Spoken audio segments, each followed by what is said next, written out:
Start by dicing 2 large chicken breasts. You want the pieces to be 1.5 inches thick.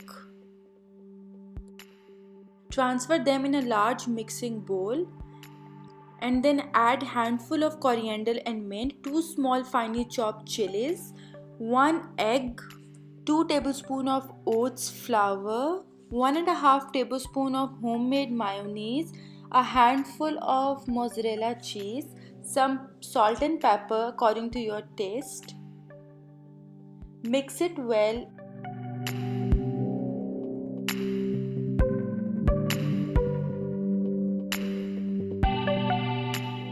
Put it in a refrigerator for 2 to 3 hours for marination.